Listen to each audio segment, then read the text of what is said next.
બોલો તારક કેમ છો? એકદમ મજામાં. તમે કેમ છો? તમે જે આ વર્ક અમારી પાસે કરાયું, બરોબર, કેવું લાગ્યું તમને?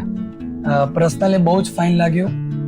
અને બીજું એક કારણ, કામ કરવામાં મજા આવવાનું એક જ કારણ છે કે જેટલી પણ વાર મને ટ્વિસ્ટ લાગ્યું એટલી વાર તમે મને એમાં ચેન્જીસ કર્યો અને તમે પણ પર્સનલી ધ્યાન આપ્યું.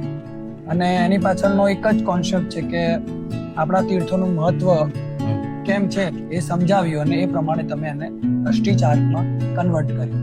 હવે આ તમારા માઇન્ડમાં જે પણ કઈ કોન્સેપ્ટ હતો, બરોબર, એ પ્રમાણે તમને વર્ક મળ્યું? હા, મગજમાં જે પ્રમાણે વિચારેલું હતું એ પ્રમાણે કામ મળ્યું, આપણને મળ્યું. અને આમાં આપણને એકદમ સેટિસ્ફાઈડ છે કે જેની કામ મળ્યું છે એ પ્રમાણે એકદમ બેસ્ટ સેટિસ્ફાઈડ.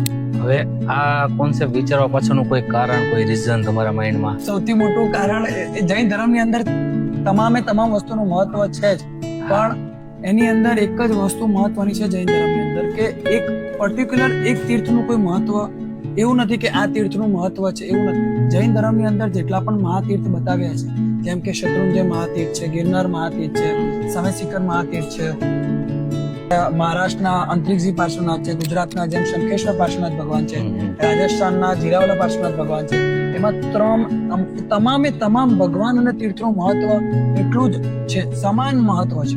એટલે એવો ઈચ્છા હતી કે કોઈ પણ એક મહાતીર્થને હાઇલાઇટ કરીએ અને એને આગળ બતાવીએ, એવું કંઈ હતું નહીં. બધા તીર્થોનું મહત્વ આવ્યા પછી કોઈ પણ આપણા ઘરે આવનારો વ્યક્તિ કે આપણા ઘરનો વ્યક્તિ જેટલી પણ વાર પટના દર્શન કરે એને મનમાં ફીલ થાય કે નહીં, મારે આ તીર્થની મુલાકાત વર્ષની એક વખત લેવી જોઈએ અને આ 6 જગ્યાએ મારે જવું જોઈએ.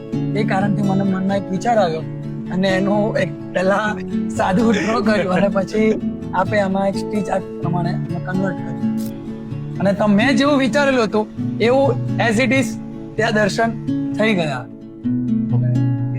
આમ તમે જે વિચાર્યું હતું, બરોબર, કે મેં તમને જે વસ્તુ કીધી હતી કે તમે જોશો, તમને આમ એનો અનુભવ થશે તીર્થનો ને એનો, એ રીતનું તમને કામ લાગે છે અમારું એમ? હા, એમાં કોઈ જાતની મતલબ કચાશ નથી, એક પણ જગ્યા નથી. અને પાછળથી પણ જરીક પણ 19-20 હતું ને એમાં પણ તમે એનું 20 પૂરું કરી નાખ્યું છે.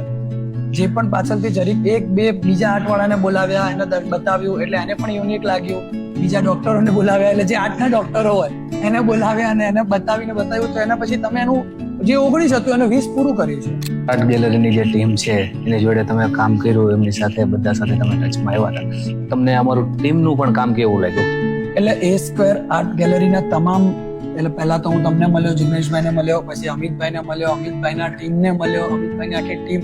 અમે તો સ્ટાફ શબ્દ યુઝ કરતા નથી, પણ જે ટીમ છે એમાં જે દેવાંશી મેડમ છે કે જે પણ અમિતભાઈને જેટલી પણ ફોન કર્યા પછી આપણને પોઝિટિવ જ આન્સર આપ્યો છે અને એમને પ્લસ જ કામ આપ્યું છે. કીધા પછી એમને કોઈ માઇનસ કામ નથી દીધું. અને એમાં અમને બધા જ જોડે કોઈ પણ જાતનો કડવો અનુભવ પણ નથી થયો કે નહીં આમ થયું છે. હા, એવું થયું છે કે ભાઈ 2 દિવસ ડિલે થયું છે, પણ એક સારું કામ માટે ડિલે થયું છે. બાકી એમનો કોઈ ઈરાદો એવો નતો કે ભાઈ બીજું કામ માટે પર્સનલી એમને ધ્યાન આપ્યું છે. એટલે એ માટે ટીમનો પણ ખૂબ ખૂબ હૃદયથી આભાર રાખીએ છીએ. અને આવું ઉત્તરોત્તર જૈન ધર્મના આર્ટ, કોઈ પણ હિન્દુ ધર્મના, સનાતની ધર્મના કામ કરતા રહો એવી એક અભિલાષા રાખીએ છીએ. ચાલો અમિતભાઈ.